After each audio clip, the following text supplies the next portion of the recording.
अस्सलाम वालेकुम guys, I am Kamran Afridi और आज मैं आप लोगों के साथ एक ऐसे मौजू पर बात करूंगा जो कि सर्जिकल और एनेस्थीसिया रिलेटेड है, और वो है NBM या NPO, जिसे NBM mean nil by mouth या NPO mean no per oral, या जिसे हम कहते हैं कि पेशेंट को फास्टिंग पर रखना है। ठीक है, ऑपरेशन या सर्जरी से पहले हम पेशेंट को क्या करते हैं, फास्टिंग पर रखते हैं, उसे हिदायत देते हैं कि आपने सर्जरी से पहले 6 से लेकर 8 घंटे तक न कुछ खाना है और न कुछ पीना है।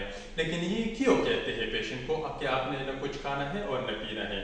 एक्चुअली जिस तरह आप लोगों को पता है कि कोई भी सर्जरी या ऑपरेशन बड़े बेहोशी के बगैर, या जिसे हम जनरल एनेस्थीसिया कहते हैं, उसके बगैर मुमकिन नहीं है। ज़्यादातर सर्जरीज जो है ना वो जनरल एनेस्थीसिया से परफॉर्म होती है। तो जनरल एनेस्थीसिया के दौरान पेशेंट थोरोली वो क्या रहता है, अनकॉन्शियस रहता है, मतलब उसके जो वो है कॉन्शियसनेस है वो चली जाती है और पेशेंट न हिल रहा होता है न बातें कर सकता है, उसके मसल्स रिलैक्स होते हैं। सो हम इसलिए ये हिदायत दे रहे हैं। फॉर एग्जांपल, मिसाल के तौर पर अगर एक पेशेंट खुराक ले ले सर्जरी से पहले 1 घंटा 2 पहले उसने कुछ खाना खा लिया, तो वो इस दौरान ये एनेस्थीसिया क्या करती है कि सारे मसल्स को, बॉडी के जितने जो मसल्स है उसको रिलैक्स करता है। और जिस तरह आप लोग डायग्राम में भी देख रहे हैं, ये हमारे साथ एसोफेगस है और इसके नीचे अगर आप लोग देख ले तो लोअर एसोफेजियल स्फिंक्टर है जो स्टमक को कनेक्ट करती है।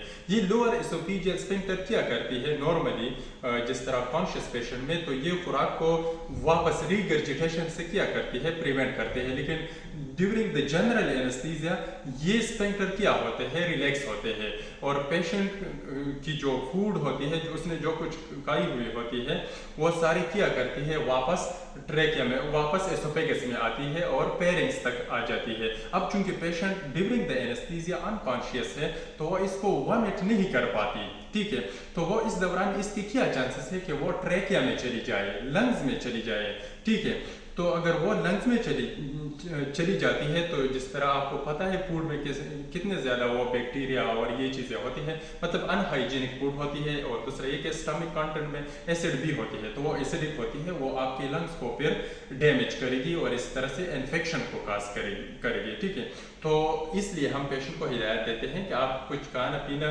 न कर ले ताकि स्टमक में जो कंटेंट होते हैं, फूड मटेरियल होते हैं, वो वापस न आ जाए और इसी तरह से उस पर थ्रू पेरिस्टालिसिस वो आगे स्मॉल इंटेस्टाइन में पुश हो जाए। सो इसलिए हम पेशेंट को हिदायत दे रहे होते हैं कि आपने कुछ नहीं खाना है। अब किस तरह मतलब ये हिदायत देते हैं, इसके लिए एक क्राइटेरिया है association of American association of anaesthesiology के 2, 4 और 6। 2 आवर्स मतलब सर्जरी से पहले 2 आवर वो फ्लूइड को बंद करना है आप लोगों ने, जूस वगैरह हो या सादा पानी हो। इसके अलावा ब्रेस्ट मिल्क, इन्फेंट जिसे हम फार्मूला मिल्क कहते हैं या लाइट मील, उसको हम 4 आवर पहले बंद करते हैं। और इसके अलावा जो हैवी प्रोटीनिशियस फूड हो, हैवी मील हो, उसको 6 आवर तक हम पेशेंट को NBM रखते हैं। ठीक है, तो ये इसलिए इस आवर्स को डिवाइड किया गया है मुख्तलिफ खुराक और मशरूबात के लिए कि इस दौरान ये चीज़ें हजम होती है और आगे through peristalsis movement small intestine में चली जाती है और स्टमक खाली रहती है। Thank you so much for watching.